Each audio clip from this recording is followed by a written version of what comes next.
Assalamualaikum warahmatullahi wabarakatuh. Pertamanya mari kita sama-sama membaca doa.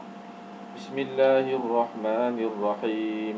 Allahumma aftah alaina hikmataka wa anshur alaina min khazaini rahmatik ya arhamar rahimin. Rabbi shrah li sadri wa yassir li amri wahlul 'uqdatam min lisani yafqahu qawli. Subhanaka la 'ilma lana illa ma 'allamtana innaka antal 'alimul hakim. 'Allamal insana ma lam ya'lam. Wa sallallahu ala sayyidina Muhammad wa ala alihi wa sahbihi wa baraka wa sallam. Walhamdulillahi rabbil alamin. Allahumma amin. Alhamdulillah. InsyaAllah hari ini kita akan meneruskan pelajaran kita, iaitu pada pelajaran Aqidah tahun 4. Kita sekarang berada di tajuk beriman kepada qada dan qadar. Pengertian qada. Qada ialah ketentuan sesuatu perkara yang telah, sedang dan akan berlaku ke atas seseorang. Kesemuanya telah ditentukan oleh Allah sejak azali. Contoh, ketentuan rezeki, rupa paras dan umur seseorang. Jadi ini adalah pengertian qada. Qada ni ialah ketentuan kepada sesuatu perkara yang telah, sedang dan akan berlaku kepada seseorang. Dan kesemuanya ini telah ditentukan oleh Allah sejak azali. Sejak azali ini sejak daripada kita tiada lagi, kemudian kita diadakan. Daripada itu Allah dah tentukan keseluruhan kehidupan manusia itu. Contoh seperti ketentuan rezeki. Ketentuan rezeki seseorang itu Allah telah tentukan. Rupa paras dan umur itu Allah dah tentukan kepada seseorang itu. Pengertian qadar. Qadar ialah pelaksanaan ke atas ketentuan sesuatu perkara, sama ada baik atau buruk. Kesemuanya telah ditentukan oleh Allah sejak azali. Contoh, kemalangan, kematian, sakit, berjaya dalam pelajaran, mendapat pekerjaan baik dan sebagainya. Ini bermaksud qada dan qadar ini saling ada di antara dua. Contoh qada tadi ketentuan. Qadar pelaksanaan ke atas ketentuan sesuatu perkara, sama ada baik atau buruk. Contoh, kita sudah ditentukan oleh Allah qada kita, tetapi qadar itu bagaimana kita melaksanakan qada itu, sama ada ia baik ataupun buruk. Dan kesemuanya ini Allah dah tentukan dah sejak azali. Contoh kemalangan.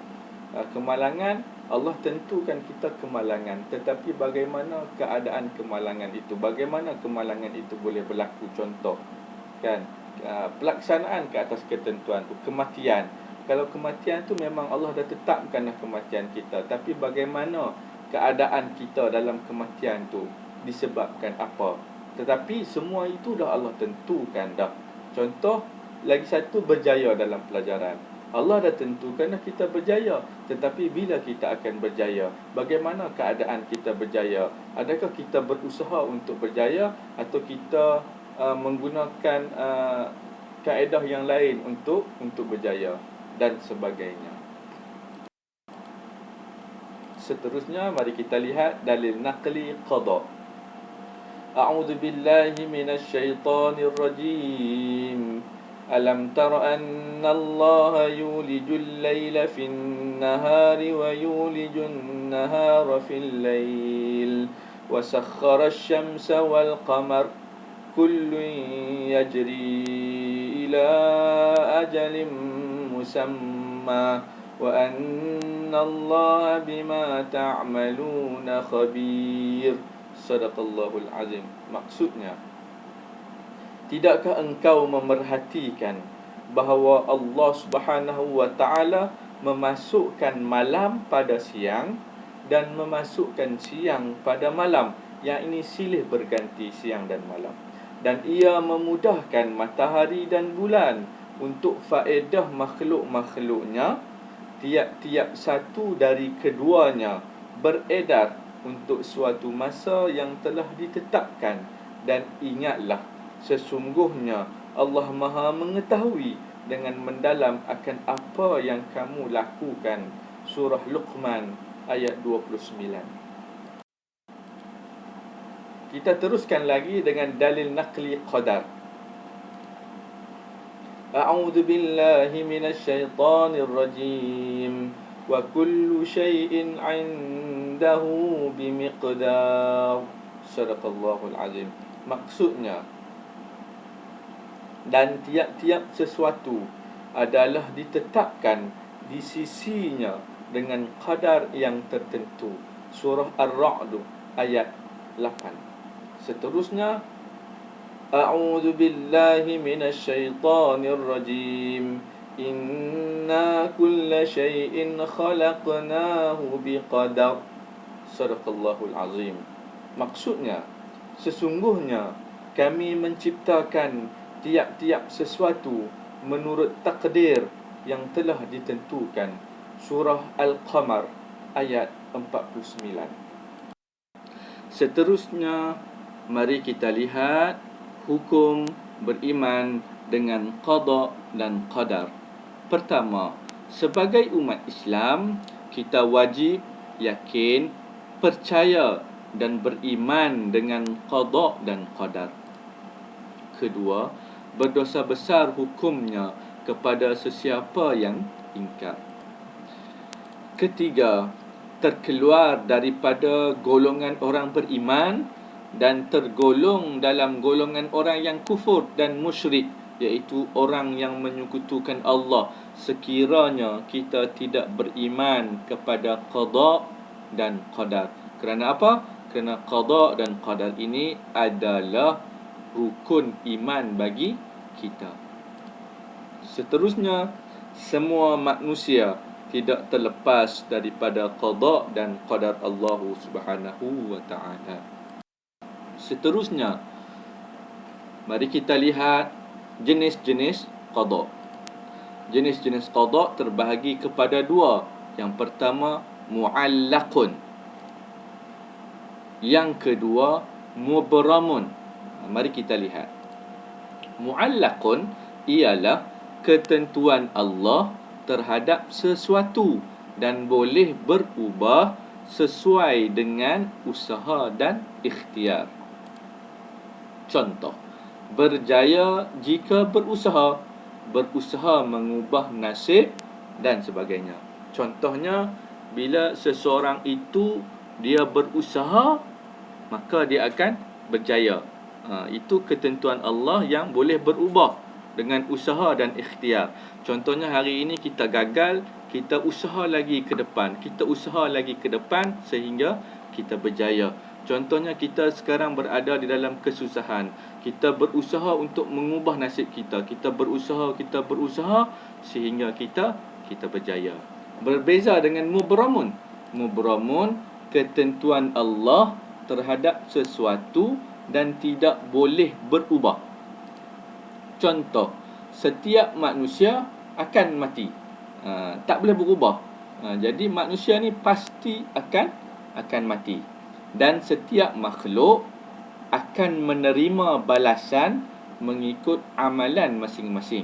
Yang ini tidak boleh berubah. Jika pahalanya banyak, nanti di akhirat pahalanya banyaklah dalam amalan dia. Kalau dosanya banyak, dosanya lah banyak dalam amalannya nanti. Dan yang ini tidak boleh berubah. Kita teruskan lagi. Perkara-perkara yang berkaitan dengan qada dan qadar.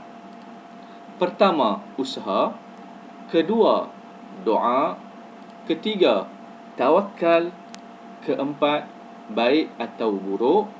Dan yang kelima ialah redha.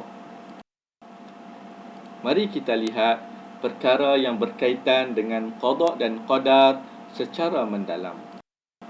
Pertama, usaha. Manusia wajib berusaha dan berikhtiar untuk mendapatkan kejayaan. Kejayaan tidak akan datang bergolek di hadapan kita, melainkan kita berusaha untuk mendapatkan sesuatu kejayaan.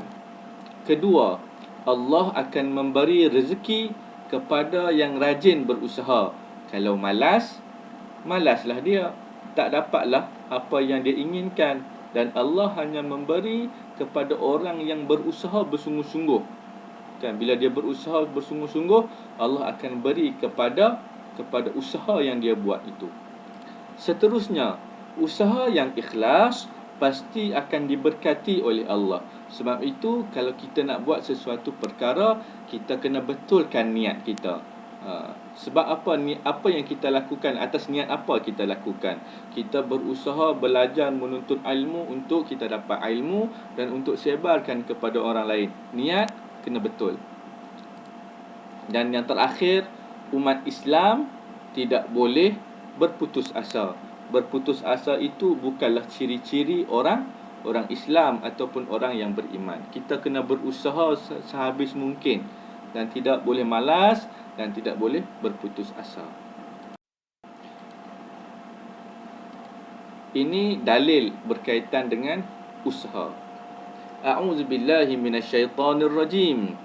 Man 'amila salihan min dzakarin aw unsa wa huwa mu'min falanuhyiyannahu hayatan thayyibah walanajziyannahum ajrahum biahsani ma kanu ya'malun. Sadaqallahul azim.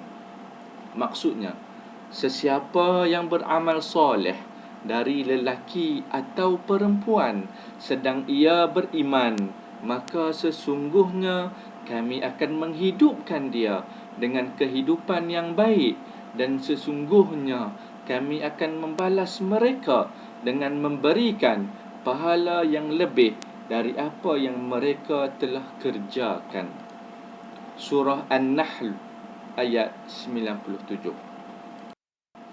Seterusnya kita lihat doa. Berdoa adalah senjata orang mukmin. Jadi kita harus berdoa, sebab doa ini adalah senjata bagi orang beriman dan orang Islam. Kan? Sebab tu Allah kata di dalam Al-Quran, Ud'uni astajib lakum. Mintalah kepada aku, sesungguhnya aku akan kabulkan. Jadi kita kena minta. Bila Allah nak makbulkan, itu adalah urusan Allah. Jangan kita kacau benda tu. Kita hanya hamba berdoa dan meminta kepada Allah, dan biarlah Allah yang memberi kepada kita. Bila? Wallahu alam. Mungkin Allah berikan kita di dunia, mungkin Allah mudahkan kita di akhirat, mungkin Allah tangguhkan permintaan kita itu untuk kita masuk ke dalam syurga Allah. Seterusnya, umat Islam hendaklah berdoa kepada Allah dengan bersungguh-sungguh. Bila kita mohon, kita berdoa kepada Allah, kita kena bersungguh-sungguh kita minta.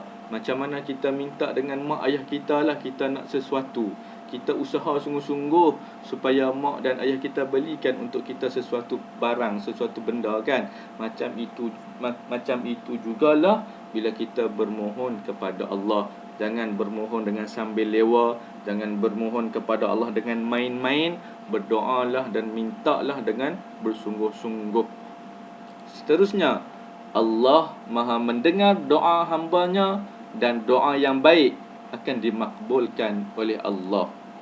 Dan yang terakhir, kita hendaklah berdoa dengan hati yang ikhlas. Berdoa dengan hati yang ikhlas, hati yang suci dan murni. Jangan kita berdoa dengan sombong, dengan takabur, dengan suara yang sangat kuat. Kita mohonlah seperti mana kita merayu, kita merintih kepada Allah Subhanahu wa taala. Seterusnya, kita lihat tawakal. Tawakal bermaksud berserah diri kepada Allah dan redha dengan ketentuannya selepas berusaha. kita hendaklah berusaha bersungguh-sungguh dan berdoa sebelum bertawakal. Jangan kita tak berusaha lagi, jangan kita tak berdoa memohon kepada Allah, tiba-tiba kita nak tawakal. Itu tak kena. Jadi bagaimana proses dia? Proses dia kita berusaha bersungguh-sungguh dahulu, kemudian kita berdoa memohon, merayu, merintih kepada Allah Subhanahu Wa Taala, dan kemudian kita tawakal. Tawakal ni kita serah kepada Allah Subhanahu Wa Taala keputusan yang akan Allah berikan kepada kita. Seterusnya, kejayaan akan kita perolehi dengan berusaha, berdoa dan bertawakal. Kejayaan tak akan datang dengan doa dan tawakal sahaja. Kejayaan tidak akan datang dengan usaha dan doa semata-mata, tetapi kejayaan akan datang dengan berusaha, berdoa dan bertawakal. Seterusnya, kita lihat dalil naqli tawakal. A'udzu billahi minasyaitonir rajim. فَإِذَا عَزَمْتَ فَتَوَكَّلْ عَلَى اللَّهِ إِنَّ اللَّهَ يُحِبُّ الْمُتَوَكِّلِينَ. Sadaqallahul azim. Maksudnya, kemudian apabila engkau telah membulatkan tekad, maka bertawakkallah kepada Allah. Sungguh Allah mencintai orang yang bertawakal. Allah sangat suka dan Allah sangat cinta kepada orang yang bertawakal, iaitu berserah kepada Allah Subhanahu Wa Taala. Surah Ali Imran ayat 159. Seterusnya, kita lihat baik. Umat Islam hendaklah sentiasa melakukan kebaikan. Itulah yang dianjurkan oleh Islam. Kedua, orang yang melakukan kebaikan pasti akan disayangi oleh Allah, keluarga, jiran, rakan-rakan dan masyarakat. Sehingga hari ini kita tidak dapat lihat sekiranya orang yang buat kebaikan itu dia dibenci. Mungkin ada, tapi sangat sedikit berbanding dengan orang yang melakukan kebaikan. Orang akan suka, orang akan sayang, termasuklah Allah Subhanahu Wa Taala. Seterusnya, orang yang melakukan kebaikan akan dibalas dengan kebaikan dan diberi ganjaran oleh Allah Subhanahu Wa Taala. Selalunya orang yang melakukan kebaikan kepada orang lain, dia akan mendapat kebaikan dan Allah akan beri ganjaran kepada dia, kepada seseorang yang melakukan kebaikan.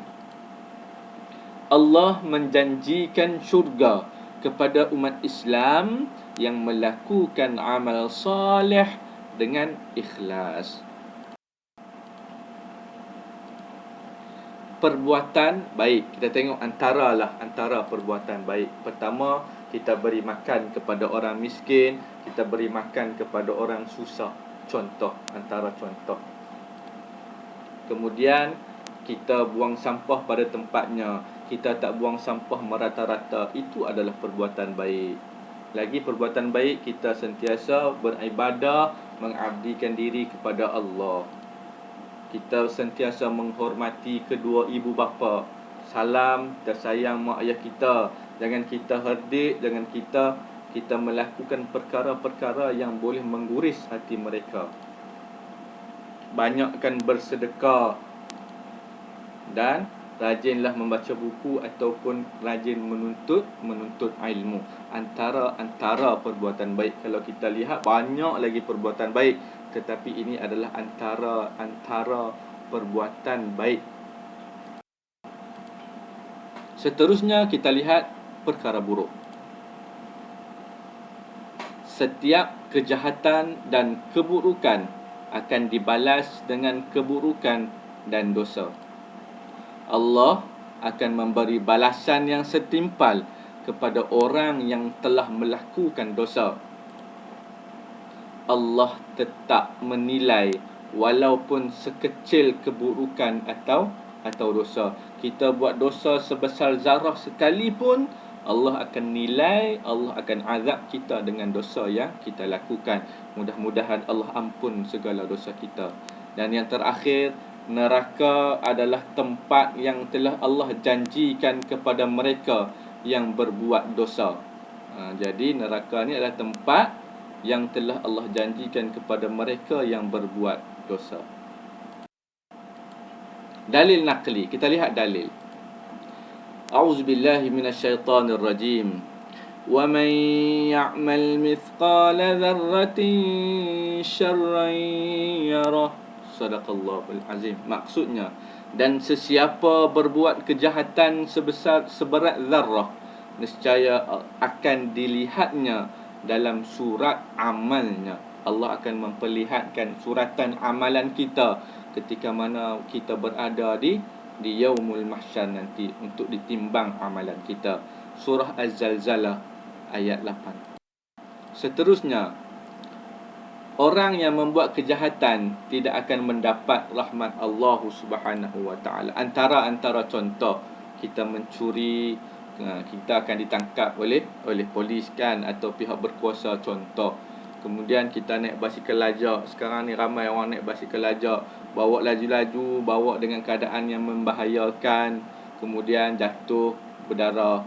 Antara contoh yang lain, kita tidak menghormati kedua ibu bapa kita kan, kita tidak menghormati baginda Nabi sallallahu alaihi wasallam dan sebagainya. Seterusnya kita pergi kepada redha. Setiap qada dan qadar yang berlaku harus diterima dengan redha. Ini bermaksud sekiranya Allah berikan kita keputusan yang setiap qada dan qadar yang berlaku tu kita terimalah dengan redha. Apa yang Allah berikan keputusan baik ataupun buruk kepada kita, kita kena redha. Yang kedua, kita tidak boleh berputus asa dengan Allah Subhanahu wa taala. Dalil. A'udzubillahi minasyaitonir rajim. Walau annahum radu ma atahumullahu wa rasuluhu wa qalu hasbunallah sayu'tina Allahu min fadlihi wa rasuluhu inna ila Allahi raghibun.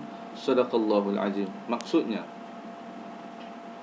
dan amatlah baiknya kalau mereka berpuas hati dengan apa yang diberikan oleh Allah dan Rasulnya kepada mereka, sambil mereka berkata, cukuplah Allah bagi kami, Allah akan memberi kepada kami dari limpah kurnianya, demikian juga Rasulnya, sesungguhnya kami sentiasa berharap kepada Allah.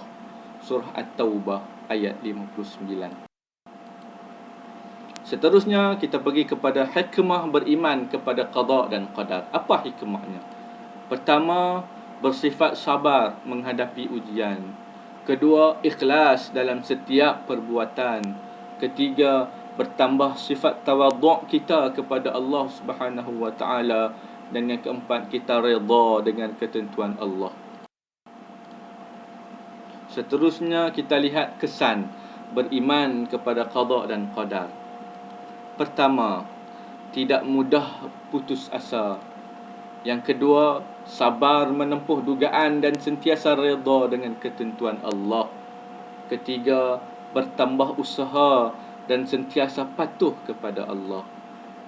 Keempat, Allah memberi ketenteraman hati kepada kita. Seterusnya kita lihat info, maklumat tambahan. Allah menurunkan pelbagai nikmat kepada hamba-Nya. Kita mestilah bersabar menghadapi ujian Allah. Nikmat juga adalah ujian kepada hamba-Nya. Allah juga menurunkan ujian kepada hamba-Nya. Dan Allah lebih mengetahui apa yang manusia tidak tahu. Semua yang berlaku adalah dalam kekuasaannya, iaitu kuasa Allah Subhanahu wa taala. Mari kita lihat akibat tidak beriman dengan qada dan qadar. Apa akibatnya? Antaranya ialah menjadikan kita seorang yang malas berusaha. Yang kedua, jauh daripada rahmat Allah Subhanahu wa taala. Yang ketiga, kita mudah berputus asa. Dan yang terakhir, menjadikan kita hamba ataupun manusia yang tidak pernah bersyukur dengan nikmat Allah Subhanahu wa taala. Jadi itu sahaja pelajaran kita pada hari ini. Terima kasih kepada kamu semua.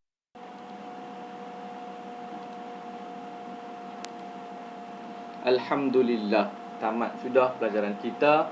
Mudah-mudahan semoga apa yang kita belajar memberi manfaat kepada kamu. Ilal liqa, ma'as salamah. InsyaAllah kita bertemu di lain hari, di lain waktu. Wabillahi taufiq wal hidayah. Assalamualaikum warahmatullahi wabarakatuh.